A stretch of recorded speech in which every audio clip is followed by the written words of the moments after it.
Bonjour à toutes et à tous, bienvenue dans le printemps de l'économie, dans ce débat que je vais animer maintenant. Le titre de ce débat, c'est « Un Green Deal pour libérer l'Europe de la contrainte pétrolière ».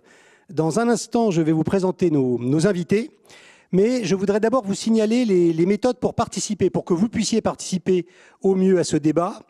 Il y en a 3. D'abord, la fenêtre de chat sur YouTube, ensuite sur la page live du site Printemps de l'écho, bien sûr. Et puis, si vous voulez participer sur Twitter, le hashtag, c'est Printemps l'écho attaché. Donc, nous allons commencer. Je vais vous présenter nos invités. Patrice Geoffron, vous êtes le plus loin de moi. Vous faites beaucoup de choses. Vous êtes un grand spécialiste de l'énergie. Vous avez beaucoup de titres. Mais aujourd'hui, ce qui est important, c'est que vous êtes professeur à l'université Paris-Dauphine. Bonjour. Bonjour. Olivier Massol, vous êtes professeur associé à l'IFP-EN. Donc l'IFP, on connaît, c'est l'Institut français du pétrole, et EN, c'est pour énergie nouvelle. C'est une nouvelle appellation qui existe depuis 5 ans, quand même. Et puis Benoît Leguet, vous dirigez l'I4CE, l'Institute for Climate Economics, qui est un think tank sur l'économie de la transition énergétique, fondé par la Caisse des dépôts et l'Agence française de développement. Bonjour. Bonjour. Donc merci à tous d'être là. Aujourd'hui, on va parler de la transition énergétique, évidemment, et on va parler du fameux Green Deal. Et Patrice Geoffron, je vais vous donner la parole en premier, parce que j'aimerais que vous me donniez votre définition peut-être du Green Deal. Et d'abord, pourquoi est-ce que l'Europe est à la fois obligée, capable et prête au Green Deal? On vous écoute.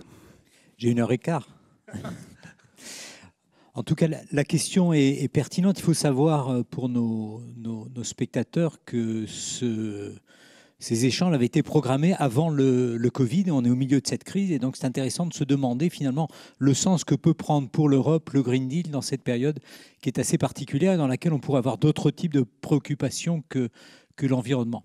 Et en tout cas, moi, la première idée que j'aimerais partager dans notre panel amical, c'est que plus encore du fait de cette crise, finalement, il y a des motifs à engager ce Green Deal, encore une fois, si on l'observe du point de vue européen. Alors ça peut être le cas également dans d'autres endroits du monde. Il est question aux États-Unis de New Green Deal, par référence au New Deal des années 30. Et il me semble que nous, Européens, nous devons veiller au Green Deal pour toute une série de raisons, pas simplement celles qui relèvent de notre responsabilité historique. On a été les premiers émergents à partir du 19e siècle, donc on s'est mis à émettre des gaz à effet de serre, et notamment du CO2 plus tôt que les autres, et donc on en a émis globalement beaucoup. Donc on a cette responsabilité, mais mettons cette responsabilité à part. Et donc la première raison de faire le Green Deal, c'est que nous importons très massivement du pétrole, du gaz également, et que de fait, on n'a pas la main sur ces approvisionnements. J'imagine qu'on en reparlera, et c'est notamment une spécialité d'Olivier Massol. Et donc, il y a des sujets de préoccupation parce que le prix du pétrole, qui est bas à l'heure actuelle, peut remonter comme un bouchon assez rapidement, et de fait, ce prix se détermine entre l'Arabie Saoudite, la Russie et les États-Unis désormais, mais en tout cas, voilà, aucune de ces capitales et de ces régions du monde nous n'avons absolument pas de prix sur ces prix, donc il y a vraiment des motifs de préoccupation. Les prix sont bas aujourd'hui, ne nous endormons pas, ils pourraient remonter. De fait, pour un pays comme la France, un choc pétrolier, c'est 1 ou 2% du PIB potentiellement, donc c'est tout sauf anecdotique. Il y a évidemment des motifs qui sont des motifs de nature environnementale, on l'a dit, évidemment, c'est moins d'émissions de CO2, mais c'est également moins de pollution locale, et notamment la réduction d'une pollution de l'air, qui en France, bon an mal an, si je puis dire, abrège la vie d'à peu près 50 000 personnes. Pour l'Union européenne dans son ensemble, on est quelque part aux alentours de 400 ou de 500 000 personnes, donc c'est pas rien. Il faut comparer ça avec ce qu'est un Covid. Et puis par ailleurs, il y a des motifs qui sont, me semble-t-il, des motifs économiques qu'on doit d'autant plus prendre en compte dans cette période qui évidemment est à la fois une période de tension sanitaire, mais très rapidement de tension économique, et qui est que finalement, si on veut refonder un modèle industriel, un modèle de société derrière tout ça, mais avant toute chose un modèle industriel, et puis capturer, ancrer en Europe de la valeur ajoutée, refonder, disons, du leadership. Il n'y a de fait pas tellement d'autres pistes, et il me semble qu'on va en discuter, que celle du Green Deal. Merci beaucoup, on y reviendra tout à l'heure, hein, Patrice. D'abord, toutes mes excuses, j'ai été grossier tout à l'heure, je ne me suis pas présenté. Je m'appelle Stéphane Marchand et je suis le directeur et le rédacteur en chef d'un magazine économique qui s'appelle Pour l'Écho et qui est depuis plusieurs années partenaire du printemps de l'économie. Benoît Leguet, je me tourne vers vous maintenant parce que vous êtes un spécialiste je dirais, de l'économie de la transition.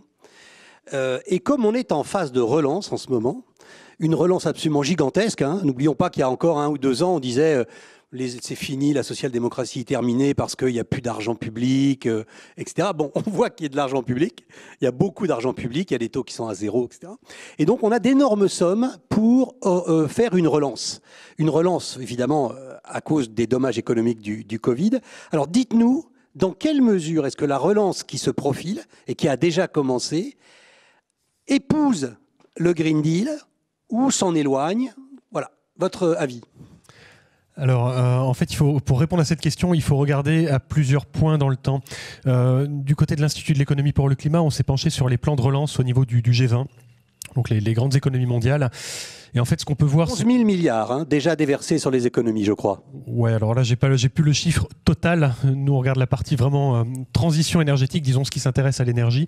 Et on a regardé ce qui relève du soutien aux énergies fossiles et ce qui relève du soutien aux énergies qu'on va qualifier de propres par opposition aux fossiles. Et donc, pour aller dans le sens de ce que disait Patrice, si on veut se débarrasser non seulement de la dépendance au pétrole, mais également au gaz naturel, et puis là, je prends ma casquette de climateux, de service, également du charbon qu'on a sur notre sol en Europe, mais dont il faut aussi se débarrasser si on veut atteindre la neutralité carbone à horizon 2050, eh ben, il va falloir manifestement réduire, voire ramener à zéro le soutien aux énergies fossiles et augmenter le soutien aux énergies bas carbone. Et en fait, dans les plans de relance du G20, ce qu'on voit, c'est une image très mitigée. On voit un soutien qui est quand même fort aux énergies fossiles, et là je parle pour à peu près tous les pays de la planète, et notamment en France, quand on regarde la radioscopie du plan de relance au tout début, donc aux alentours, on va dire, du mois d'avril, de mai, on a plutôt un soutien qui est massif en faveur des énergies fossiles. On pense au plan de soutien à l'aéronautique, aux constructeurs automobiles. Quand on regarde la radiographie au mois de septembre, après l'annonce du plan d'investissement, on voit que le soutien aux énergies fossiles est beaucoup moins affirmé en relatif. Il n'a pas disparu, mais on a un soutien aux énergies propres qui est apparu et donc qui a été annoncé finalement fin août par le Premier ministre. Donc ça, c'est valable pour la France. Il faut bien avouer néanmoins que dans l'ensemble des plans de relance, la France fait plutôt figure de bon élève. Je parle de la France du mois de septembre. Ce n'est pas le cas notamment aux États-Unis, où on a plutôt un soutien massif aux énergies renouvelables, aux énergies fossiles, dans le cadre du plan de relance. Donc voilà, disons un petit peu la radiographie de l'ensemble des plans de relance, vraiment à grosse maille. En tout cas, le soutien aux énergies fossiles n'a pas disparu. C'est dommage, pour toutes les raisons qu'a expliqué Patrice. Si on veut se défaire de cette dépendance aux énergies fossiles pour des raisons climatiques et puis pour des raisons sanitaires et autres, il va falloir changer de braquet, faire les choses un petit peu différemment. Je vais peut-être m'arrêter là pour l'instant, mais je peux continuer. Si... Vous avez abordé, Benoît, un sujet extrêmement important sur lequel on va revenir, c'est l'acceptabilité politique de tout ça. Parce que le Green Deal, c'est une gigantesque révolution, avec des conséquences sociales énormes. Et donc vous avez certainement chacun quelque chose de profond à dire sur ce sujet de l'acceptabilité. Donc on y reviendra tout à l'heure. Olivier Massol, on aimerait entendre votre description du problème tel que vous le voyez en spécialiste du pétrole et des énergies nouvelles. C'est quoi la situation et comment on peut cheminer vers la bonne solution? Alors, je vous remercie de me donner l'opportunité de réagir sur ces questions-là. Je travaille effectivement beaucoup sur les énergies renouvelables, mais je suis climato-compatible. Je travaille aussi à la chaire économie du climat. Donc il n'y a pas d'opposition de ce point de vue entre mon voisin de gauche et moi. On va partager un certain nombre de points, je pense, sur lesquels on va se rejoindre. Alors moi, ce que j'observe lorsque je regarde ce Green Deal, j'ai relu en préparant cette séance le discours d'Ursula von der Leyen, dans lequel elle annonce ce Green Deal européen et elle amorce ce virage, avec une primauté donnée clairement à l'objectif vert dans les choix européens. Et il y a une chose, moi, qui m'est venue en écho, c'est finalement un discours très mobilisateur, puissant, et qui fait clairement écho, je trouve, au discours de Kennedy à Rice University, qui lance le programme spatial. C'est-à-dire la même volonté de mobiliser une opinion publique qui n'est pas toujours convaincue. Ça veut dire derrière exploser en quoi Il va falloir avoir un effort continu sur un horizon long. Kennedy, à 62, évoque une décennie pour atteindre la Lune. Et nous, on est clairement sur un horizon long, aujourd'hui à 2050, un horizon pendant lequel il va falloir fournir un effort continu sur ces questions-là. Un deuxième point que je trouve intéressant, c'est dans son discours de 62, Kennedy évoque le fait que ça ne coûtera pas plus d'une boîte de cigarettes par semaine pour chaque foyer américain. On a le même débat aujourd'hui en Europe. Quel sera le coût à court terme? Quels seront les impacts pour des foyers français? Le climat après la fin du mois, c'est toujours le débat que l'on a. Et puis un autre point que je trouve intéressant dans le discours de Kennedy et qu'on retrouve aussi dans von der Leyen, dans le travail de von der Leyen, c'est l'idée que, regardez, ça aura un effet transformationnel. Kennedy évoque l'idée, il est à Houston, c'est pas n'importe où. Houston, c'est là où il y a le centre de communication spatiale. Et on sait que l'impact que ça a eu sur l'économie du Texas, sur l'université du Texas. Eh bien, clairement, il y a cet aspect transformationnel qui est attendu pour l'Union européenne pour donner ce fameux leadership technologique, leadership moral aussi, qu'évoquait Patrice à l'instant. Donc moi, quand je pense à ce Green Deal, je pense clairement à cet objectif-là. Avec une difficulté que je trouve supplémentaire, c'est que Kennedy est placé dans une période où c'est l'impératif entre guillemets, du régalien, il est confronté aux Russes, il y a clairement cet objectif-là, et il faut arriver à maintenir la primauté de l'objectif climatique dans la durée. C'est un marathon, ce n'est pas un sprint, et je pense qu'il y aura là quelque chose d'important à faire pour travailler nos opinions publiques, pour les sensibiliser à ces questions-là, au fait que ça ne se résoudra pas en un claquement de doigts. Voilà les points que je voulais déjà commencer à partager avec vous, et puis après on discutera. On a quelques slides qui sont sur l'écran et que les téléspectateurs ont aussi, enfin les téléspectateurs, les auditeurs ont sur leur ordinateur ou sur leur tablette ou sur leur téléphone.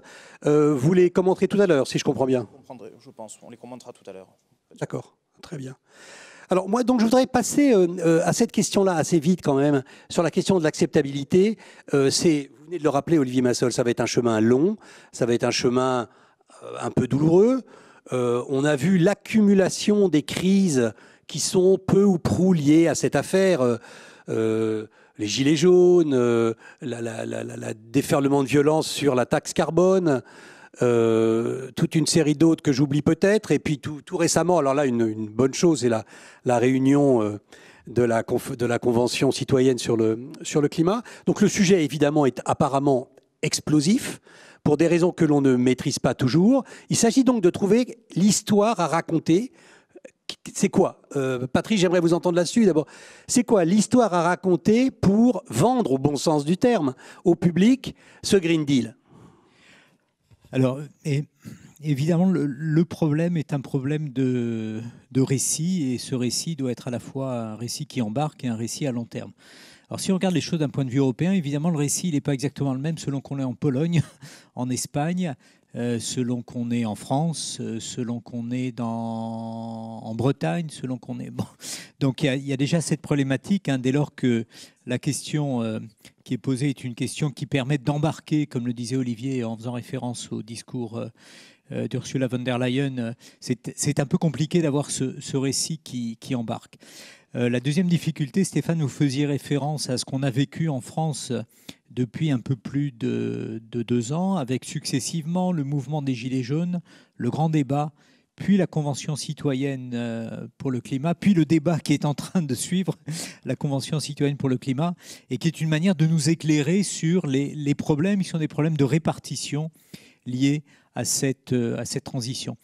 Parce que ce qui est en train de se passer en France est particulièrement intéressant, parce que finalement, le mouvement des Gilets jaunes, il peut s'expliquer de tas de manières, mais enfin, il a eu en tout cas un point d'impulsion qui a été lié à la mise en œuvre, disons, pour faire bref, d'une taxe carbone, sans une série de précautions, parce que cette taxe, évidemment, c'est une manière d'impulser une modification des comportements et une modification des équipements. Et donc, évidemment, la capacité à s'adapter, elle est fonction de l'aisance matérielle dont on peut disposer. Et puis, elle est fonction aussi, et je reviens à ce que je disais au tout début, elle est fonction aussi du sous-jacent. Et le sous-jacent de la taxe carbone, c'était notamment le prix du pétrole.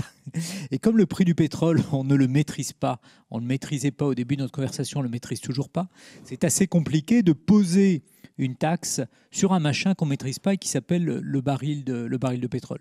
Et on a observé, si je puis dire, l'explosivité de ce système en France et la Convention climat. Et avec Benoît, on pourrait vous en parler durablement, puisqu'on a fait partie du petit groupe d'experts qui a accompagné la Convention, alors avec bienveillance et pour répondre aux questions des citoyens. Mais on a vu à quel point il était difficile de définir des mesures qui répondent à la fois à l'objectif qui était fixé, qui était au moment où ont lieu ces discussions, moins 40% d'émissions de gaz à effet de serre en 2030, mais également qui soient acceptables socialement et qui puissent en plus faire l'objet d'une discussion et suivre un circuit parlementaire ou éventuellement référendaire dans l'environnement dans lequel nous sommes et qui est un environnement de crise qui en tout cas n'était pas celui qui prévalait au moment où ce dispositif a été lancé.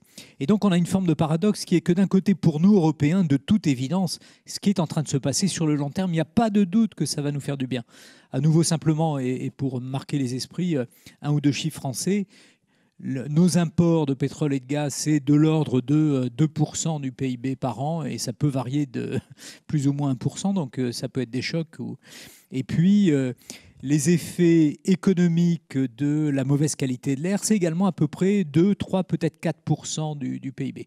Donc, si on est simplement conservateur, on peut dire que cette transition, ça conduit à réduire nos importations et nos usages, etc., améliorer la qualité de l'air et donc répartir ce qui pèse chaque année de 4 à 5, peut-être 6% du PIB. Donc sur la base de tout ça, naturellement, on peut bâtir un récit, me semble-t-il, parce qu'on a une chance extraordinaire en France qui est qu'on importe 99,5% de notre pétrole et 100% de notre gaz. Donc il faut mettre en œuvre une substitution et évidemment compenser les acteurs économiques les plus fragiles, alors qui peuvent être certains secteurs, mais qui sont également, et avant toute chose, certains de nos concitoyens, finalement, dans les équipements, dans le stock de capital, en quelque sorte. Alors, le stock de capital, c'est quoi? C'est tout simplement un vieux véhicule diesel, par exemple, ne sont pas bien adaptés à cette transition, et donc il faut des mécanismes de compensation. Mais si tout ça, ça conduit à réallouer au fil du temps 5% du PIB, on est quelque part pas très loin de 100, pour avoir un ordre de grandeur, c'est aux alentours de 100 à 150 milliards d'euros par an. Donc voilà la manne qu'on peut répartir. Donc il faut avoir du temps et puis il faut évidemment, et ça renvoie à la question que vous souleviez, il y a évidemment la question du récit et il faudrait être aussi vocal sur ce point que Kennedy qui est projeté là. Merci Patrice. Dans ce récit, Benoît, et on va vous écouter par ailleurs, hein, mais dans ce récit, Benoît, il y a une petite contradiction et qui risque de déboucher sur une confusion dans l'esprit de beaucoup de gens.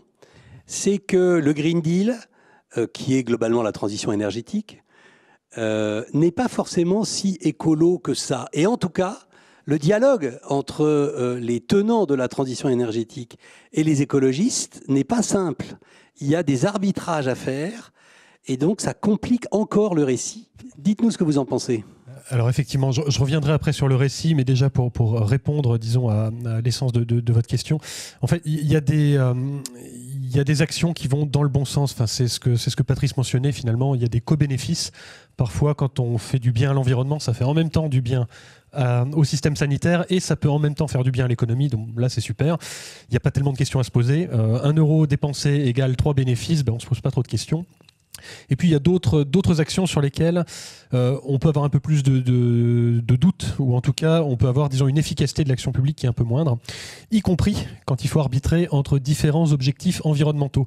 Donc évidemment, comme je suis un apôtre du climat, je vais vous parler que climat, mais quand on considère l'environnement, il y a d'autres choses que le climat. Il y a la question par exemple de l'utilisation des sols, la question des déchets, la question de la biodiversité, qui peuvent parfois entrer en contradiction avec l'objectif climatique. Et là, je vous renvoie notamment à un exercice qui a été fait par l'État français maintenant. Dans le cadre de la présentation de la loi de finances, il y a maintenant une annexe qui est le budget vert, qui est annexé finalement au projet de loi de finances et qui permet aux parlementaires, alors quand on parle de budget vert, en fait, c'est pas que le budget vert, c'est qu'il y a de la transparence sur la verdeur du budget.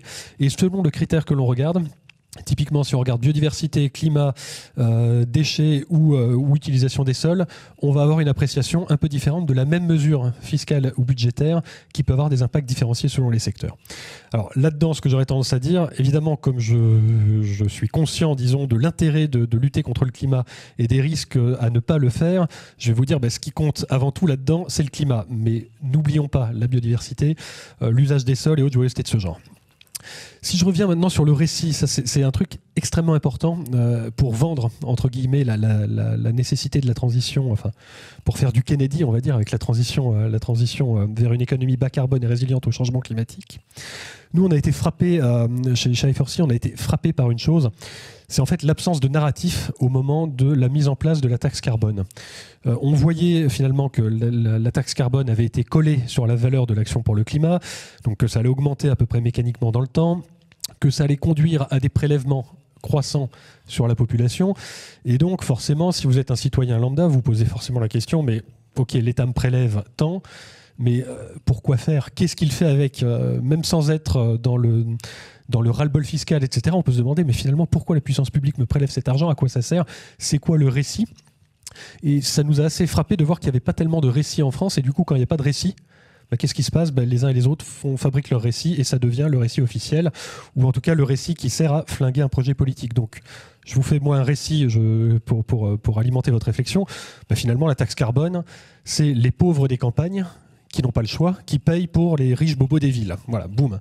Alors avec ça, vous avez flingué la taxe carbone dès le début. Et je ne suis pas certain que ça soit le but de la taxe carbone, mais ça peut être vendu comme ça par l'opposition et par plein d'autres, par toutes les personnes finalement qui ne veulent pas, pour des raisons politiques ou techniques, de cette taxe carbone. En fait, dans la question du récit, on avait eu le nez creux parce que dès 2017, on avait commencé à regarder avec le soutien de l'Agence française de développement ce qui se passait dans 2 douzaines de pays dans le monde. On voyait des prix du carbone qui se mettaient en œuvre, on voyait des prélèvements, soit à travers des systèmes de taxes, soit à travers des systèmes de quotas qui augmentaient. Et en fait, dans chacun des pays qu'on a regardé, il y avait un narratif qui était parfois un narratif technique. 1 euro ou 1 dinar ou un je ne sais pas quoi prélevé sert à financer tel truc. Et parfois, c'était simplement du fléchage entre guillemets mou. Globalement, ça sert à faire une transition de tel type.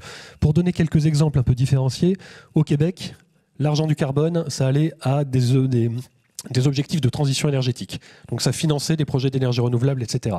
En Irlande, au sorti de la crise, objectif, rembourser le déficit public, enfin rembourser la dette publique. En Suisse, ça servait à réduire les primes de santé qui sont obligatoires en Suisse. Donc à chaque fois, il y a finalement un narratif, et on voit qu'il y a un narratif qui peut être environnemental, qui peut être économique ou qui peut être sanitaire. Donc en fait, l'argent de l'environnement ne va pas forcément à l'environnement, mais à chaque fois, on a vendu à l'opinion publique, disons, une façon de mettre en œuvre une politique publique qui n'est pas l'alpha et l'oméga de la politique publique pour le changement climatique, mais qui est quand même un outil vachement utile, si je peux me permettre. Voilà, donc on a sorti ça, on a réussi à sortir quelques éléments pour alimenter la réflexion post-gilet jaune. On aurait bien aimé pouvoir s'y mettre 1 an avant, parce que ça aurait peut-être contribué à éviter des débats peut-être un petit peu stériles. En tout cas, le message clé là-dedans, il faut un narratif. Si on ne fait pas le narratif, quelqu'un d'autre le fera pour nous, et ça peut être assez dévastateur. Olivier, sur cette question du narratif, et puis peut-être nous présenter vos slides qui sont très intéressantes. Alors, je voudrais en commenter un qui me paraît être dans la ligne du narratif. Si on regarde la dernière décennie au niveau de l'Union européenne, il y a un exemple qui me paraît illustrer de manière intéressante le fait qu'en ayant les bons instruments et en ayant un certain volontarisme politique, on peut donner une inflexion, et une inflexion certaine. Et cet exemple, c'est celui de l'industrie du gaz naturel. Je ne sais pas si j'arrive à changer. Est-ce qu'il serait possible éventuellement, s'il vous plaît... je suis désolé, ça ne fonctionne pas. Je suis désolé. Je vais le commenter, ce n'est pas grave, je vais le commenter à l'oral, on le mettra après, c'est 2 slides après. En fait, quand on regarde la trajectoire de production et de consommation de l'Union européenne, on s'aperçoit qu'à partir des années 2004, la consommation totale de l'Union européenne n'augmente plus beaucoup. C'est le slide suivant, s'il vous plaît. Voilà, donc on a l'histoire de l'Union européenne, gazière de l'Union européenne, résumée en un slide. On y a un abscisse, on y retrouve les productions intra-Union européenne, en ordonnée les imports, la somme des deux étant égale aux consommations. Donc on voit la formidable expansion de la consommation européenne de gaz naturel. Et puis, lorsqu'on se promène le long d'un rayon, on est à parité. Alors, par exemple, le long d'un rayon, on est à 50% Union européenne, 50% import. Et ce qui est intéressant, c'est qu'à partir de 2004, l'Union commence à cerner l'idée qu'elle va vers la dépendance. Les gisements s'épuisent intra-Union européenne. Et c'est le moment où on commence à parler aussi de politique environnementale, prix du carbone notamment, pour limiter la dépendance, à utiliser les subventions aux renouvelables pour essayer de limiter la place du gaz naturel dans le mix énergétique, parce qu'une des grandes frayeurs des décideurs, c'est se retrouver avec un système électrique qui serait éventuellement contrôlable depuis des puissances étrangères, entre guillemets, suivez mon regard. Et ce que l'on voit, je trouve, de manière assez intéressante, c'est que depuis une dizaine d'années, maintenant une quinzaine d'années, on a réussi à donner une inflexion notable à la croissance de ce secteur qui était quand même qui était soutenu durant la décennie précédente. Alors ça ne veut pas dire qu'on est encore dans des trajectoires soutenables. Il y a encore des efforts à faire. Mais en tout cas, ça montre qu'un volontarisme politique appuyé, adossé à une contrainte qui est la dépendance à l'extérieur qu'évoquait tout à l'heure Patrice, montre qu'on peut commencer à avoir des effets transformationnels sur un secteur. Et ça, je trouve ça assez intéressant, parce que ce graphique-là, si vous aviez posé la question à des spécialistes de l'industrie des hydrocarbures en 2004, quelle était la trajectoire de l'Union européenne, ils vous auraient dit une droite continue vers une expansion, un sentier d'expansion continue. Donc je trouve qu'il y a là quelque chose d'intéressant à maturer et qui peut alimenter aussi le récit, le fait que non, il n'y a pas une fatalité, il y a aussi une possibilité d'agir concrètement par des mesures, prix du carbone quand c'est possible, moyens annexes lorsque c'est judicieux, lorsque le prix du carbone pour des raisons politiques peut ne pas être utilisé, pour malgré tout donner une inflexion à une trajectoire.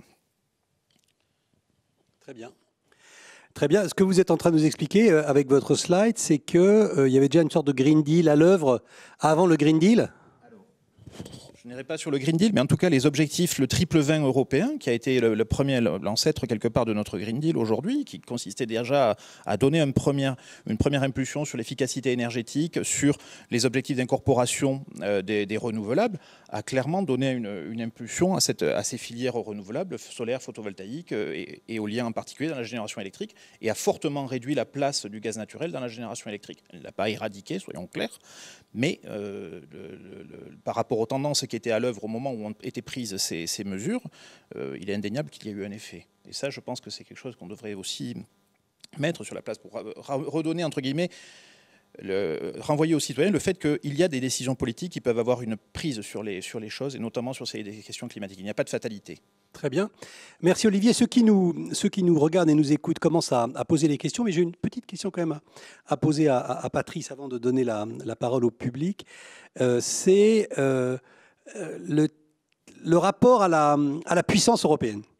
Depuis que Ursula von der Leyen est présidente de la Commission, on entend de plus en plus souvent un mot qu'on entendait très rarement, le mot de puissance. Or, quand on regarde l'énergie, on a un tout petit peu de mal à se convaincre de ça.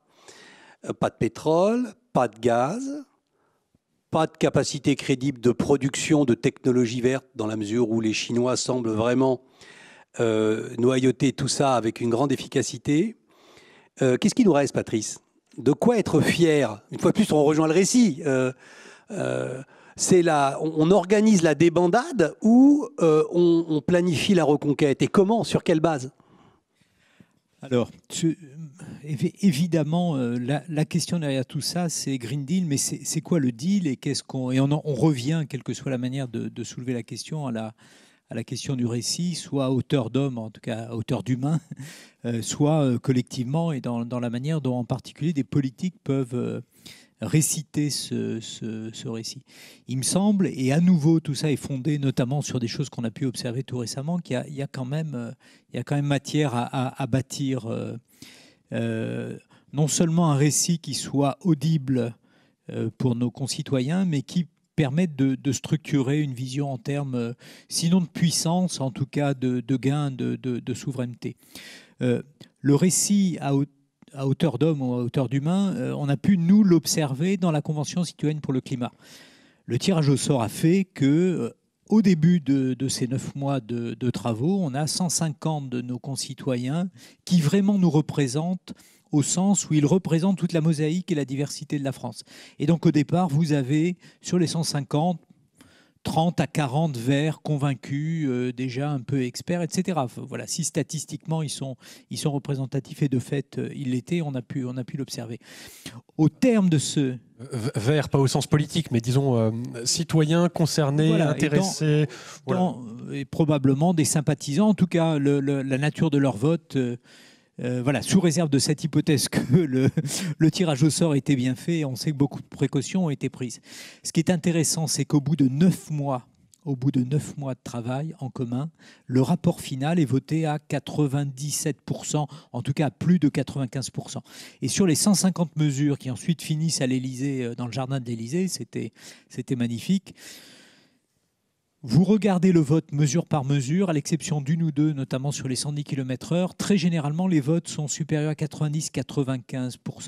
Donc ça veut dire que l'information, l'investissement fait que des citoyens ordinaires et représentatifs, in fine, sont des citoyens éclairés, plus du tout représentatifs, mais convaincus de la nécessité d'agir, convaincus de l'existence d'un récit, et puis volontaires dans la volonté, dans l'élaboration de ce récit et dans l'impulsion politique à donner. On sait que depuis, ils sont quand même très, très actifs dans les interactions et avec le gouvernement et avec le Parlement. Au niveau européen, la question, évidemment, est de savoir ce qui pourrait rester de tout ça et ce qui, au-delà de l'impulsion, pourrait, toujours par référence à Kennedy, à un moment donné, l'équivalent d'une fusée ou de... Bon, moi je pense qu'on n'aura pas de fusée, on n'aura pas d'objet iconique et ça va être de fait plus subtil parce que dans l'état actuel des choses, il me semble qu'il n'y a rien qui permette d'augurer que nous allons être champions du monde du photovoltaïque ou champions du monde des batteries, peut-être même des véhicules électriques qui seront autour de ces batteries. Mais si on considère que finalement, toute une série, il s'agit de transformer le modèle économique dans lequel nous sommes globalement depuis 2 siècles et qui fait qu'aujourd'hui, le PIB mondial est à peu près 100 fois plus élevé qu'il y a 2 siècles et que les émissions nettes, si on regarde simplement la partie énergétique, sont passées de 0 à 35 milliards de tonnes de CO2 à peu près. Il faut faire décroître ce modèle. Et donc, à partir de là, les questions qui vont se poser ne peuvent pas uniquement se représenter, se visualiser avec des éoliennes, du photovoltaïque, etc. C'est notamment la transformation des villes, qui est un objectif absolument essentiel. Plus d'un humain sur 2 vit dans des villes depuis 2006. En Europe, on est déjà à 70% et on va vers 80-90% peut-être au milieu de ce siècle. Et donc, les modèles économiques et la puissance qui va émerger est une puissance qui va être liée à notre capacité à nous intégrer de manière dense et de plus en plus peuplée, et évidemment avec des réseaux, avec du bien-être, etc. Et d'où qu'on regarde, il me semble qu'à l'heure actuelle, il n'y a pas beaucoup d'endroits au monde où on sait faire ça avec de la densité, si ce n'est en Europe. Et on pourrait citer beaucoup d'entreprises européennes, et notamment françaises, qui sont performantes dans ces domaines. Simplement pour prendre un élément de comparaison que j'aime bien évoquer avec mes étudiants, peut-être que certains sont à l'autre bout, et donc pardon de radoter, mais enfin les vieux profs sont là pour ça. Un élément de comparaison entre Barcelone et Atlanta. Apparemment, pas grand-chose ensemble, si ce n'est que ces 2 villes, Barcelone, vieille ville européenne qui s'est constituée dans des temps anciens, etc., et qui est très concentrée, 5 millions d'habitants. Atlanta, qui s'est constituée dans des conditions dans lesquelles il n'y avait pas de contraintes, 5 millions d'habitants également. On a un système de transport à Barcelone qui est à peu près étendu sur 150 km², Atlanta sur 4000 km². 4000 km². Et donc évidemment, lorsque vous regardez les émissions de CO2 par habitant, pour le transport, vous avez un facteur 6, 7 ou 8 entre chaque Barcelonais et chaque habitant d'Atlanta. Et donc évidemment, les transformations pour aller vers la neutralité carbone, si c'est le type d'engagement qui est susceptible de prendre ou d'impulsion lancée par le prochain président américain et qui pourrait chercher à remplacer JFK sur la slide d'Olivier, ça va quand même demander beaucoup de travail parce que, encore une fois, les Américains vont être très forts dans ce domaine pour ce qui est notamment de la capacité à créer de la valeur avec les données, mais il y a quand même derrière tout ça des effets transformationnels, notamment en termes d'urbanisme, et dans lesquels les villes américaines, en tout cas, sont beaucoup plus loin de l'objectif que le sont les villes européennes. Et puis avec, évidemment, derrière tout ça, des savoir-faire en termes industriels, en termes de services. Donc ça me paraît important. Merci Patrice. Benoît, vous vouliez réagir? Oui. Après, on passe aux questions du public. Ça marche peut-être pour réagir sur en quoi on peut être champion du monde, entre guillemets. Alors, premier point, la transition vers une économie bas carbone et résiliente au changement climatique, c'est pas que l'énergie et c'est pas que l'électricité. Donc, on a parlé de panneaux photovoltaïques, de batteries, mais finalement, il y a plein de choses qu'il va falloir modifier, transformer. Et je pense, alors il y a peut-être un secteur, hein, si je devais pointer un secteur, il y a peut-être le secteur de l'agriculture et de la forêt, enfin plus largement de la biomasse. En Europe, on se passera certainement de carbone fossile, mais on ne va pas se passer de carbone pour autant. Il se trouve qu'on a une économie agricole qui est plutôt forte, et plus largement une économie des biomatériaux qui peut prospérer. C'est peut-être quelque chose sur lequel on peut être en pointe, à condition bien évidemment d'avoir une politique agricole commune verte, ce qui n'est peut-être pas complètement le cas aujourd'hui, à condition également de substituer un certain nombre de matériaux, de type minéraux par des matériaux organiques. Donc typiquement, on peut faire de la laine de bois ou de la laine de chanvre pour faire de l'isolation thermique. On n'est pas obligé de faire de la laine de verre ou de la laine de roche. Et puis, plus fondamentalement, s'il y a un truc sur lequel on peut être les champions du monde, c'est peut-être sur la formation brute de capital fixe verte. C'est-à-dire finalement sur les investissements bas carbone. Il va falloir, pour atteindre la neutralité carbone à horizon 2050, investir massivement pour transformer nos systèmes, investir massivement dans de la rénovation énergétique, dans des transports en commun, dans des véhicules propres, dans des infrastructures agricoles différentes. Et là, c'est peut-être là où on peut être champion du monde, peut-être en important des éléments qui sont fabriqués ailleurs, mais en tout cas en faisant en sorte que l'appareil productif et le milieu dans lequel on évolue en Europe deviennent verts. Aujourd'hui, à grosse maille, les investissements qui contribuent à la transition énergétique, à grosse maille, c'est valable en France, c'est valable en Europe aussi, j'imagine, c'est de l'ordre de 10 à 15% de la formation brute de capital fixe. Il y a une grosse partie qui est neutre pour le climat. Neutre pour le climat, en bon français, ça veut dire qu'on perd du temps.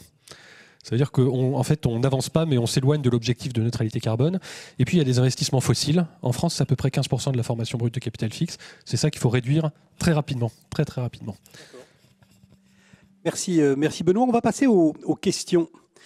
Et la première que je vois, de Safa Choukri, laisse entendre qu'il y a un problème avec le récit, un problème avec la crédibilité, et principalement avec le mot qui revient le plus souvent lorsqu'on essaie de quantifier la marche vers la solution climatique, qui est le mot émission. Émission, évidemment, de gaz à effet de serre. La question émet un doute. Comment faire en sorte que les États ne minimisent pas, ça veut dire en français ne mentent pas, sur leurs émissions? Que dit le Green Deal là-dessus? Est-ce qu'il y a des sanctions, des vérifications, Voilà. Benoît est très qualifié sur cette question. Allez, là je peux dire quelques mots. Alors, en fait, dans l'accord de Paris, il n'y a pas de sanctions qui sont prévues en cas de non-respect des engagements, tout simplement parce que les engagements sont des engagements volontaires des États. Donc forcément, si on vous met une sanction en demandant des engagements volontaires, vous allez mentir sur vos engagements. Parce que si vous savez que vous avez une sanction, vous allez, disons, essayer de minimiser vos engagements afin de ne pas subir de sanctions. Il n'y a pas de sanction et en fait, le moteur de l'accord de Paris, ce n'est pas la sanction.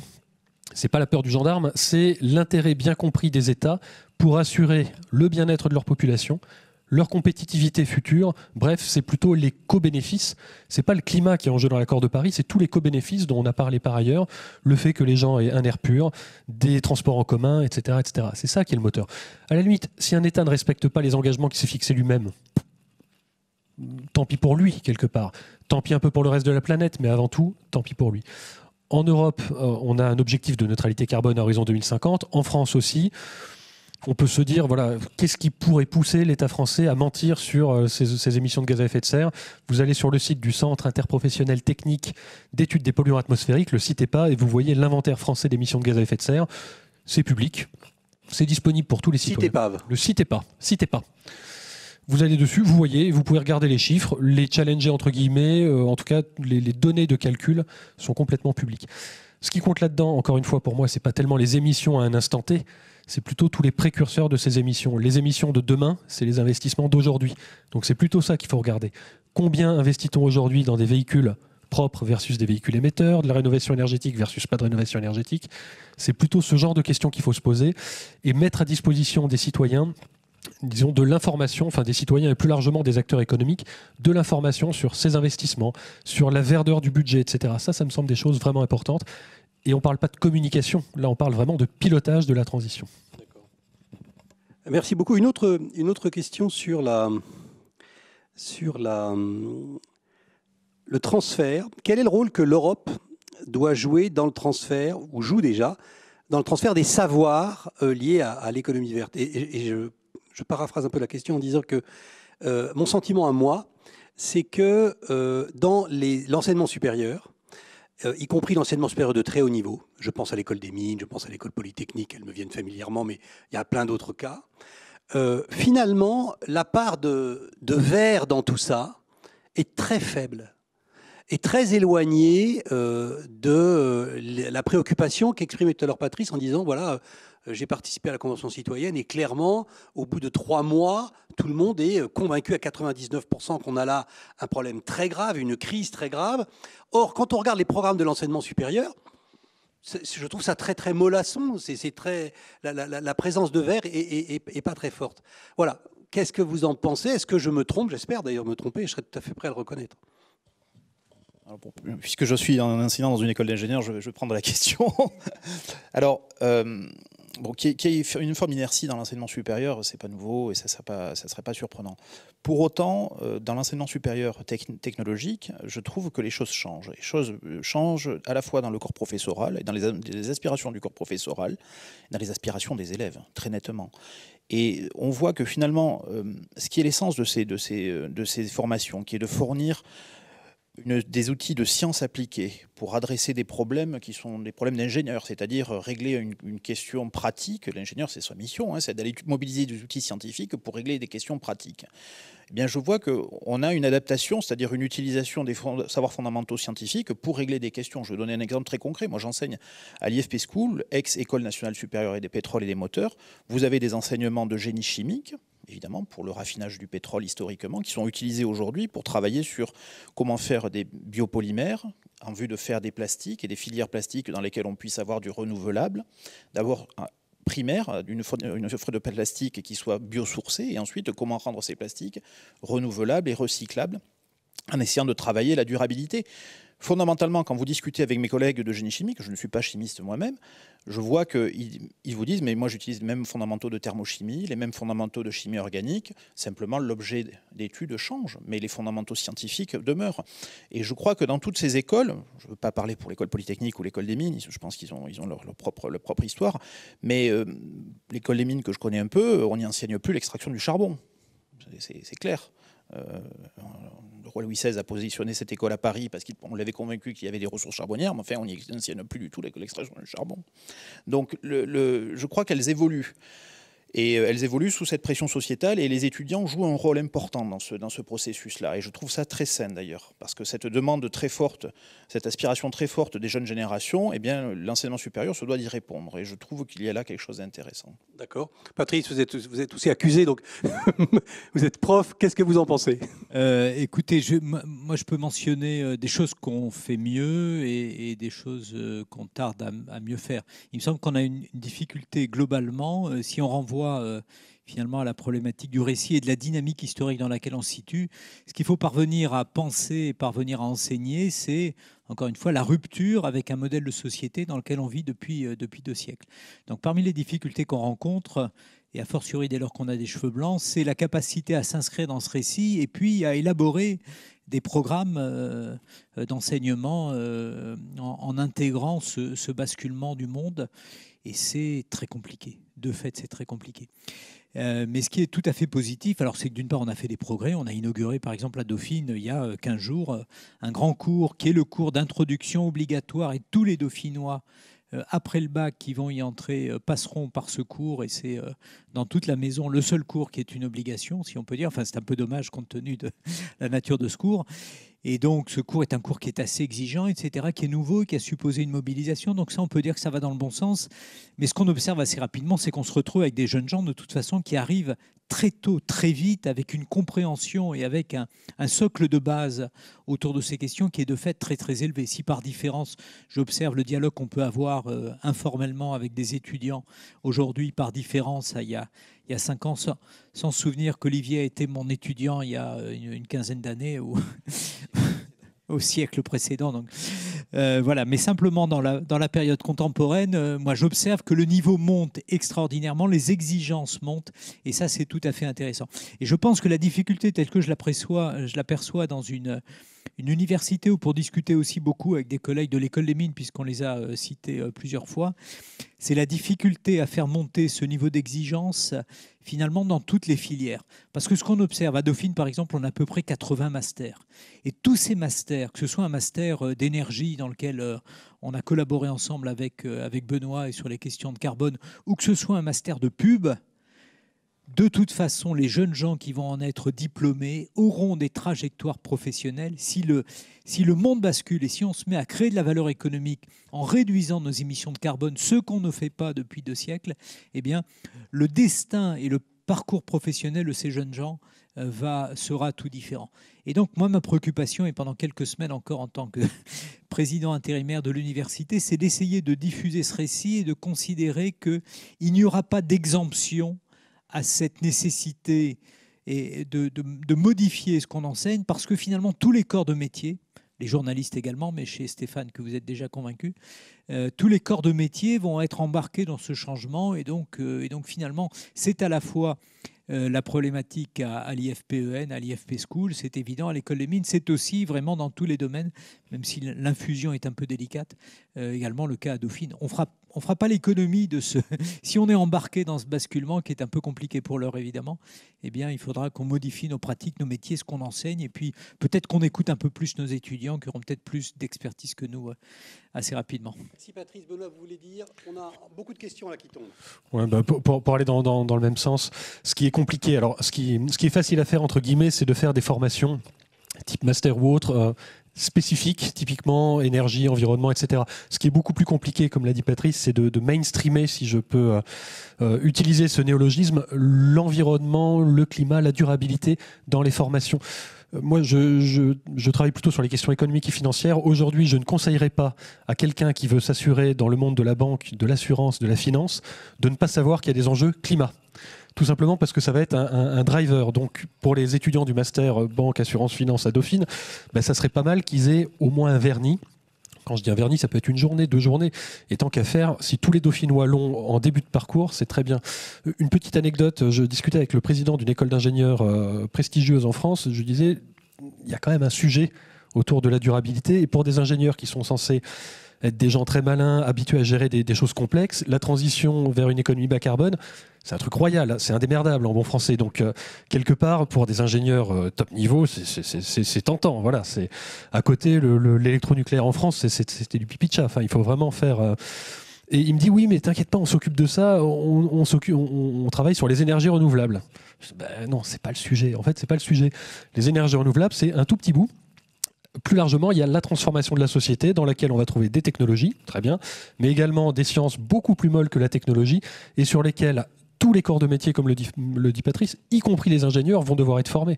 C'est pas qu'une question de technique. Si c'est une question de technique, on aurait déjà résolu le problème depuis très très longtemps. La construction des modules universitaires est à revoir. Il n'est pas adapté à la transition énergétique. C'est ce que vous dites. Pour moi, 2 jours ou 3 jours en début de cursus, comme le fait Dauphine, pour tout le monde, les étudiants, les profs aussi. Parce qu'un prof de mécanique quantique peut aussi intégrer les questions de durabilité dans son enseignement, dans les projets des étudiants, etc. Tout le monde, voilà. Cours obligatoire, très bien, moi je suis très en faveur de ça. Et en début de cursus, pour qu'ensuite les choix des options des étudiants soient aussi drivés ou influencés, on va dire, par ce qu'ils ont entendu au début, et donc à chaque fois ils puissent raccrocher aux enjeux de durabilité. Encore une fois, un diplômé du supérieur en 2020, ça me semble pas raisonnable qu'il puisse sortir du système éducatif sans savoir qu'il y a des sujets de durabilité et qu'il va se les cogner de toute façon quand il aura des responsabilités qui vont arriver assez vite, et de gré ou de force. Ok, très clair. Le chat de Schrödinger a le droit à des croquettes bio. Très bien. Écoutez, un jour oui, un jour non. Et si tu l'observes, ça change. Ça va être le mot de la transition. Une question intéressante, parce que effectivement, depuis le début de la conversation, on parle du Green Deal européen. Et ça pourrait laisser entendre que tout est parfait, que tout est accepté, que l'Europe est unie sur ce sujet. Or, c'est profondément faux. Il y a des tensions très, très, très fortes sur ce sujet. C'est peut-être sur ce sujet qu'il y a les tensions les plus fortes en Europe, finalement. Alors, donnez-nous un peu l'état des lieux. Quels sont les camps en Europe? Alors, on a l'impression que le camp des bons a gagné. Est-ce que c'est vrai? Est-ce que c'est définitif? Qui veut répondre? Alors moi, je ne sais pas exactement qui sont les pas bons. Je veux simplement que nous, Français, on ait un peu de mémoire et qu'on se souvienne, notamment lorsqu'on regarde l'Europe charbonnière, les difficultés que nous avons eues à sortir du charbon. Et donc, je pense qu'il faut... dans l'accompagnement, parce que finalement, ce que les Polonais, les Bulgares, les Roumains vont avoir à affronter, ça va être massif en gilets jaunes potentiellement. Donc il faut de l'accompagnement. Donc ça veut dire que ça nous ramène à l'équation macroéconomique globale et il faut qu'on se convainque que collectivement, on a tout à gagner, à la condition naturellement qu'il y ait des solidarités, qu'il y ait que les bénéfices soient distribués. Et puis, pour observer ces difficultés, il n'est pas nécessaire d'aller jusqu'à Varsovie, il suffit de regarder l'Allemagne. Enfin, l'Allemagne est tout de même, c'est l'idée qu'on s'en fait, ce qui reste de la magnificence de la zone euro et de l'Union plus globalement. Et on voit les difficultés qu'ont les Allemands à sortir du charbon, qui sont certes assez largement des difficultés techniques qui sont qu'on ne remplace pas des centrales à charbon par des éoliennes du jour au lendemain, ça on l'a bien compris, mais qui sont également des difficultés socio-économiques et culturelles. Et donc tout ça évidemment prend du temps. Et donc il ne faudrait pas qu'on considère par rapport à la classification au moins implicite que vous évoquiez, Stéphane, que nous sommes dans le camp des bons. Je ne suis pas certain d'ailleurs. Alors c'est très récent. Oui, alors j'ai plus les chiffres en tête, mais le secteur charbonnier en Allemagne, c'est quoi? C'est 30 000 emplois, c'est ça? C'est que dalle. Peu d'emplois là. C'est que dalle. On parle du pays le plus riche d'Europe, qui a géré un problème à 30 000 emplois. Donc on ose imaginer ce que ça peut être pour les autres pays. Alors je pense à la Pologne évidemment, mais il y a beaucoup de Pologne en Europe, parce que finalement ce qu'on retrouve sur le charbon, on va le retrouver sur pas mal de secteurs sur lesquels il va falloir transiter. Peut-être en complément aussi, alors je ne sais pas, pareil comme Patrice, qui sont les bons, qui sont les mauvais. Peut-être pour rappeler que c'est pas parce qu'on a des émissions qui sont faibles d'un point de vue territorial qu'on fait partie des bons élèves. Parce qu'il faut regarder également plus largement l'empreinte carbone générée par nos modes de vie. Alors le Haut Conseil pour le climat, instance dont je fais partie, a publié il y a 2 semaines maintenant un rapport qui rappelait quand même que l'empreinte de la France était certes faible, enfin les émissions territoriales de la France étaient faibles, mais quand on regardait l'empreinte carbone, en fait, ça rajoutait 70% d'émissions. Donc on passait à 11 tonnes d'équivalent CO2 par Français. Et donc, quelque part, si on veut que le monde, après l'Europe, phare du monde, devienne neutre en carbone, il va falloir s'intéresser non seulement à nos émissions territoriales, mais aussi plus largement aux émissions, entre guillemets, qu'on appelle pudiquement importées, c'est-à-dire finalement qui viennent peut-être des mauvais élèves qui sont parfois en Europe et parfois dans le reste du monde. Il va falloir aussi travailler ce volet, j'allais dire, diplomatico-environnemental. Et aujourd'hui, s'il y a le seul outil finalement diplomatique de l'Union européenne, c'est les accords commerciaux. Donc là, il y a aussi quand même un sujet autour de ça. Merci beaucoup Benoît. Et vous venez de faire allusion à une sorte de contradiction au sein de la transition énergétique. On en avait déjà parlé tout à l'heure. Et il y a une question intéressante à ce propos. Une contradiction que l'on rencontre fréquemment, par exemple en ce moment, à cause de la crise sanitaire, on parle beaucoup de relocaliser les industries des médicaments pour ne pas dépendre de l'importation. Et quand on relocalise, vous relocalisez tout, tout ce qui vient avec la fabrication, et forcément, c'est pas toujours vert. Alors, la question de notre auditeur est la suivante. L'UE, dans sa volonté de Green Deal, souhaite investir dans les énergies vertes. Parfait. Cependant, ces énergies vertes nécessitent des métaux rares, produits principalement par la Chine. N'est-ce pas un danger d'être autant dépendant d'un pays? Alors que, on le rappelle, et c'est le titre qu'a voulu Patrice quand il a défini cette table ronde, le Green Deal, c'est pour échapper à la dépendance. Peut-être une observation sur ce point-là, c'est que effectivement, la dépendance aux minéraux, aux matières premières, on l'a toujours vécu, et ça a été un traumatisme pour l'Occident avec la découverte de la puissance de l'OPEP. Et on a senti ça comme une faiblesse dans la rhétorique des pays occidentaux. Et effectivement, lorsqu'on est apparu cette question des métaux rares, on a eu une analogie très forte qui a été faite dans les débats avec ça y est, nous allons avoir une trajectoire technologique qui va être dépendante d'un petit nombre d'acteurs. Mais les métaux ont une propriété que n'a pas le pétrole. Le métal est recyclable. Et donc, nous allons sans doute avoir une dépendance, mais lorsqu'on regarde les modèles d'économie industrielle, et notamment ceux qui s'appliquent lorsqu'on a des métaux et avec cette dimension de recyclabilité, eh bien, effectivement, le recyclage coûte cher, mais que c'est aussi une façon de modérer fortement le pouvoir de marché d'un acteur dominant. Et donc, oui, il y aura cette forme de dépendance, mais elle n'est pas inéluctable, et ça ne doit pas être un frein à l'adoption de ces nouvelles technologies. D'accord. Très clair. Un commentaire sur ce sujet de la pollution importée pendant la transition énergétique? Oui, en tout cas, évidemment, il ne faut pas faire preuve de naïveté. Il ne faut pas considérer qu'on va passer d'une géopolitique complexe, mais dans laquelle on a pris nos habitudes avec le pétrole, le gaz, et puis considérer que l'économie bas carbone, c'est une économie qui n'est pas soumise à des chaînes de valeur, à de l'approvisionnement, etc. Mais il y a simplement un élément, et pour faire écho à ce que disait Olivier, et peut-être pour compléter, aujourd'hui, je crois que les stocks stratégiques de pétrole, c'est 3 mois tels que définis grosso modo par l'OCDE, enfin par l'Agence internationale de l'énergie. Il me semble qu'à minima, dans tous les autres matériaux dont on pourrait être dépendant, on aura des capacités à avoir des stocks plus aisément et ça pourra se stocker dans la plupart des cas plus facilement que ça n'est le cas pour le pétrole. Donc il y a également des caractéristiques physiques qui vont faire qu'on aura peut-être le temps de se retourner si on devait être sous une pression pour tel ou tel type de matériaux critiques de la transition.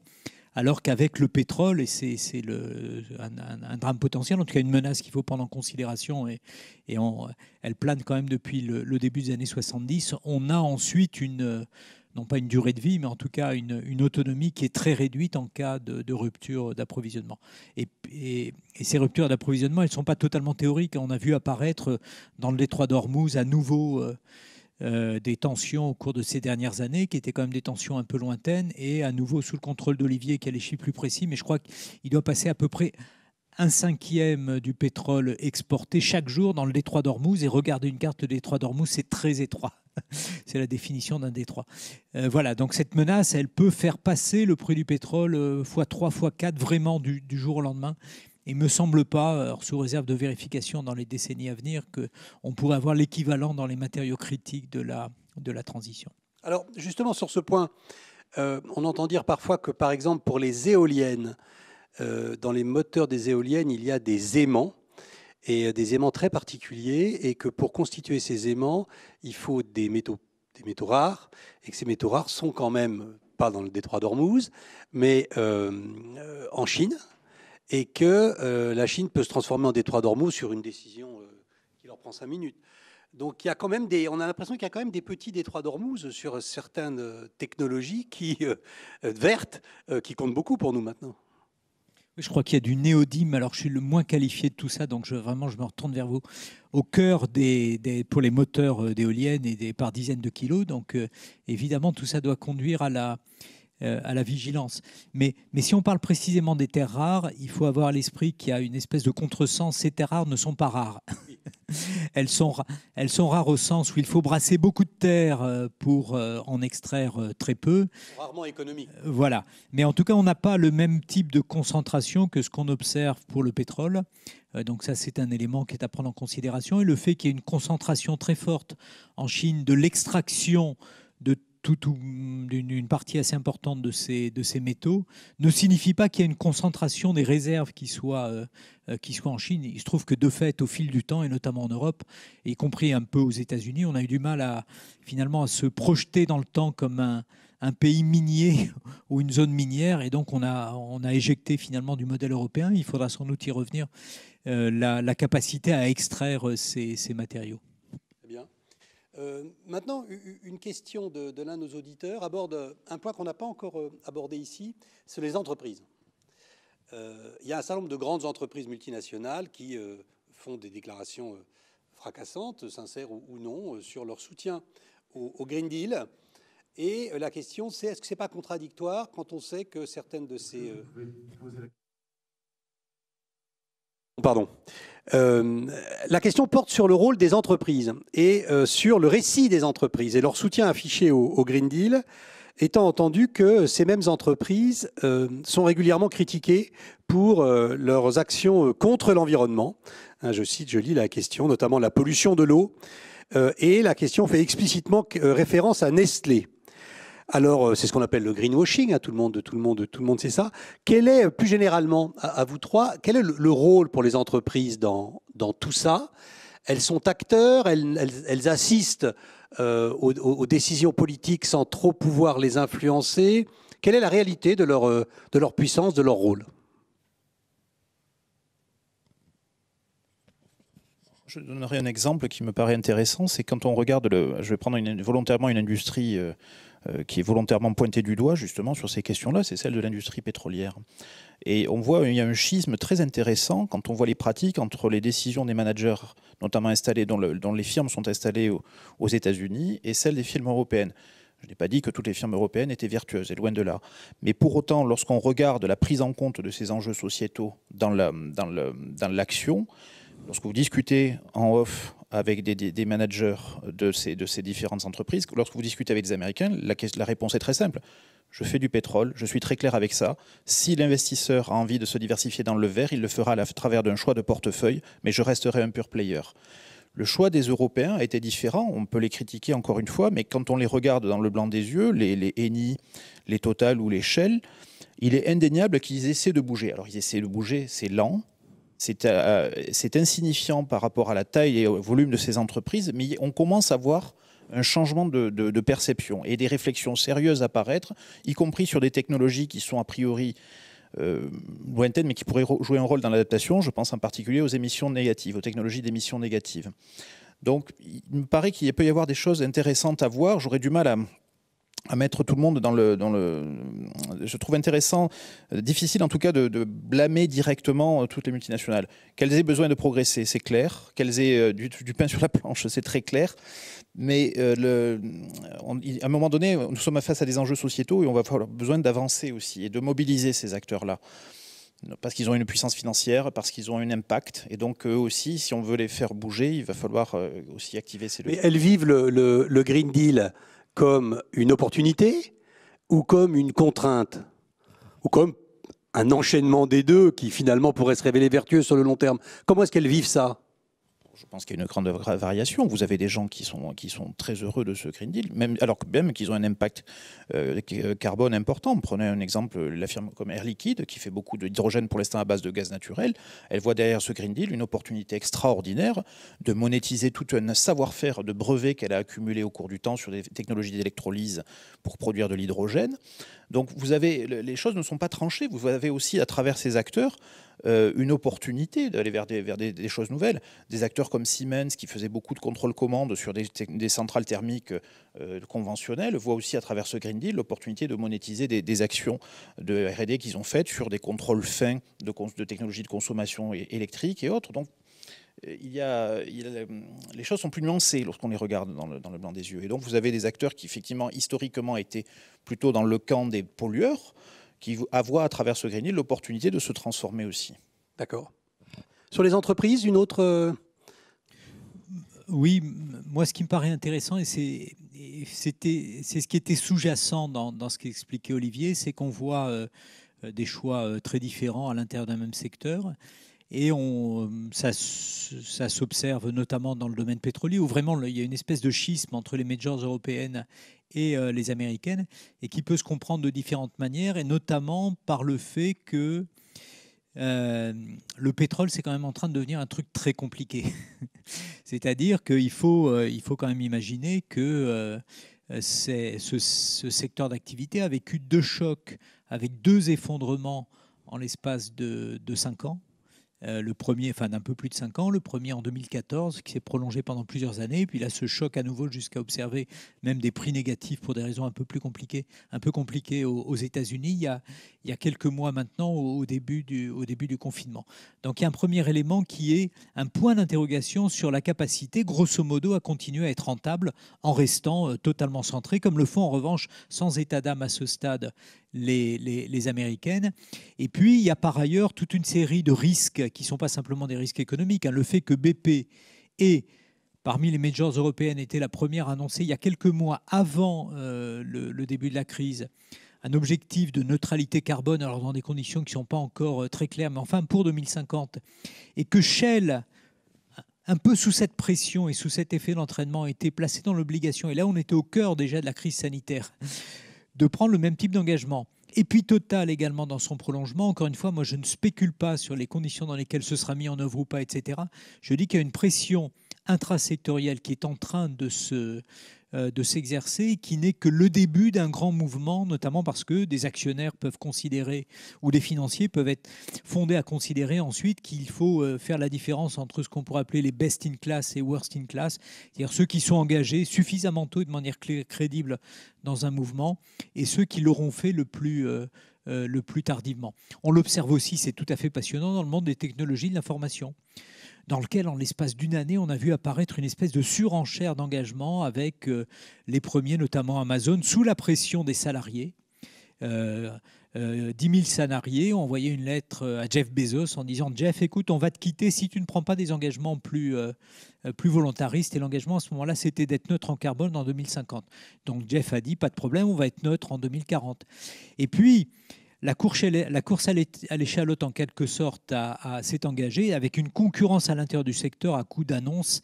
Et la dernière de ces annonces, qui est tout de même assez spectaculaire, a été du côté de Microsoft de dire « Nous, on veut être neutre en carbone en 2030 ». Donc, en l'espace d'un an, l'horizon de référence est passé de 2050 à 2030. Et en plus, à partir de 2030, on va effacer toutes nos émissions depuis notre création dans le garage de la mère de Bill Gates, si je me souviens bien, en 1975. Et le référentiel s'est transformé en l'espace d'une année. Donc évidemment, on n'est pas entre jambes béat ici. Je ne suis pas en train de dire que ça va se réaliser. Je suis en train de dire que toutes ces entreprises ont eu un besoin de communication avec une pression très très forte, et que cette pression très très forte, elle est en train de se manifester. Venue de l'intérieur parfois. Venus de l'intérieur parfois, venus également des futurs collaborateurs. En France, il y a une coalition de jeunes gens bien formés avec un pouvoir, notamment dans les écoles que vous avez mentionnées, dont certains ici sont issus, voilà, et qui vont négocier dans les entreprises. Alors peut-être que le Covid va mitiger un peu tout ça, avec une série de questions à poser aux futurs employeurs, et vous trouvez dans cette coalition Polytechnique, HEC et d'autres. Merci beaucoup. Benoît ? Oui, peut-être en complément. Alors déjà, une entreprise, c'est pas une entité monolithique. Il y a toujours, différentes composantes dans une entreprise en fonction, des business models, des différentes branches de l'entreprise, des différents morceaux de l'entreprise. Et donc à la fin, il y a quand même un management qui décide en fonction de l'état des lieux et puis un peu du sens du vent à la fois interne et externe. Alors Patrice a déjà parlé des salariés et des futurs salariés. Et puis moi, j'aimerais rajouter une petite pression qui se fait aussi, c'est à travers la sphère financière. Toutes les entreprises que je connais se financent d'une façon ou d'une autre. J'enfonce une porte ouverte, que ce soit par de la dette, de l'equity ou autre, on va dire. Mais globalement, une entreprise normale parle à des investisseurs et à des banquiers. Et du côté des investisseurs et des banquiers, il y a la question de comment on va gérer les risques liés à la transition vers une économie bas carbone. Alors, on peut évidemment essayer de gérer les risques en parlant à ces investisseurs ou ces banquiers en pipotant, entre guillemets, en faisant du greenwashing. Mais au bout d'un moment, un investisseur ou un banquier a quand même besoin d'être rassuré sur le fait que la boîte à qui il prête ou dans laquelle il met ses billes ne va pas couler. Et donc, quelque part, ça donne une petite pression un peu supplémentaire. C'est pas simplement faire un beau rapport annuel qui soit vert. Et en fait, les risques, pour faire simple, il y en a de 4 types. Il y a le risque régulatoire. Est-ce que je vais me prendre un prix du carbone sur la tête, par exemple, ou une norme? Quand on dit risque, c'est au sens financier, donc ça peut aussi être des opportunités. Une norme dans le bâtiment, ça peut être une super opportunité pour des boîtes qui font de l'isolation thermique, par exemple. Il y a les aspects, le risque technologique, être balayé par une technologie concurrente qui arrive, qui rend le même service et qui est beaucoup moins cher. Alors dans le secteur de l'énergie, on va peut-être en voir arriver. Enfin, on peut se poser la question du reste si elles ne sont pas déjà en train d'arriver. Il y a le risque que je qualifierais de marché, au sens où les préférences des consommateurs peuvent également évoluer. Et là, toutes les entreprises y sont soumises. On peut se dire qu'une entreprise, finalement, tel ou tel segment, c'est pas cool. Moi, je vais faire autre chose. Je vais plutôt m'intéresser à un autre segment. Et puis, il y a le risque de réputation. Si les entreprises racontent n'importe quoi, au bout d'un moment, ça finit par se voir, par se savoir. On peut penser aux cigarettiers qui, pendant des années, ont dit il n'y a pas de problème avec le tabac. Et puis, il y a des cigarettiers, y compris chez les majors pétrolières, qui ont dit voilà, il n'y a pas de problème avec le changement climatique. Au bout d'un moment, ça finit par se savoir. Et quand on raconte des cracks à ces investisseurs, là, c'est plus une question environnementale, c'est une question tout simplement financière. Si on ment à ces investisseurs, ça tombe sous le coup de la loi, pour le coup financière, qui est un petit peu sérieuse quand même, et sur lequel on fait attention. Donc voilà, il y a des drivers, disons, qui permettent aux entreprises de changer, et qui leur font comprendre, en tout cas, qu'elles ont intérêt à changer. Signe des temps, les directions du développement durable sont de plus en plus souvent attachées aux directions de la stratégie. C'est là où on se dit qu'on commence à être dans le cœur de la machine. Et la direction financière, d'ailleurs, donc tout ça est la même chose, vous avez raison. Il nous reste exactement 4 minutes et j'aimerais aborder un point particulier mais quand même important. C'est le fait que tous les secteurs évidemment sont inégaux dans la transition énergétique, qui ne peut pas aller au même rythme, ils n'ont pas les mêmes enjeux, pas le même passé, etc. Et il y en a un dont je voudrais vous entendre parler, Benoît, c'est l'agriculture. Il semble qu'au bout du bout, quand tout sera vert, l'agriculture ne sera pas verte. Elle sera encore sale. Et en même temps, il y a les enjeux, alimenter le monde entier, etc., qui prêchent pour... je ne sais pas pourquoi ça prêche, mais en tout cas, il semble qu'il y ait là une contradiction, une agriculture qui tarde à être verte, de gros besoins alimentaires. Comment ça va se terminer, tout ça ? Alors pour le dire en 2 mots, parce que je vois le temps qui défile, aujourd'hui, les émissions agricoles, c'est à peu près 20% des émissions en France. entre élevage et grande culture, pour faire très simple. Dans une France neutre en carbone à horizon 2050, les émissions agricoles représenteront 50% des émissions nationales. Du total, qui aura été divisé par 6 à 8, mais ça représentera quand même 50% des émissions nationales. Et en même temps, comme disait l'autre, l'agriculture devra en même temps séquestrer du carbone pour qu'on soit à la neutralité carbone, avec la forêt, etc. Mais ça devra contribuer notamment dans les sols agricoles. Donc c'est pour ça, d'où l'intérêt, disons, de verdir le modèle agricole. L'agriculture en 2050 en France, si je dois faire ma shopping list, ça va nourrir les gens. Ça va également fournir peut-être de la bioénergie, des biomatériaux et des services de séquestration dans les sols. Donc tout un programme pour verdir la politique agricole commune et les politiques nationales, et donc le rôle également des régions, puisqu'en France, ça passe par les régions. Merci. Vous avez, Patrice et Olivier, 1 minute chacun, si vous voulez l'utiliser. Olivier. Moi, je vais peut-être élargir rapidement à l'international, mais très brièvement, pour rappeler que ce leadership européen, il va être très important aussi pour ouvrir la voie vers les zones où, pour l'instant, il n'y a pas de prix du carbone. Et on sait que, malheureusement, avec la crise, lorsqu'on a un prix du brut qui est faible, on a tendance à stimuler la demande dans des grandes économies qui sont en émergence, qui consomment beaucoup de carbone.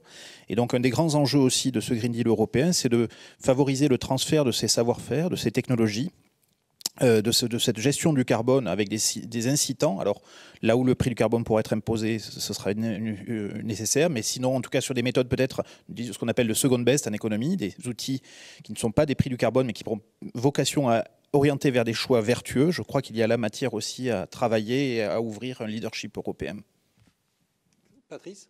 Oui, évidemment, tout ça, enfin les années que nous avons devant nous vont être également conditionnées par ce qui va se passer aux États-Unis courant novembre, enfin, qui pourrait produire des résultats bien plus tard, puisque l'élection pourrait être débattue pendant des mois et des mois. Donc gardons à l'esprit que finalement ce qui se met en œuvre en Europe pourrait finalement bénéficier d'une impulsion américaine si le cycle se bouclait tel qu'on peut l'espérer, en tout cas tel que je l'espère personnellement, et comme beaucoup de Français. Au contraire, on pourrait se retrouver, disons, dans une forme d'incertitude et avec en Europe finalement des questionnements quant à savoir si on fait bien d'agir de cette manière, et donc espérons que les Américains feront le bon choix. Merci beaucoup, Patrice. Merci à tous les trois. Merci beaucoup. Merci à nos auditeurs. Merci. Au revoir. Merci.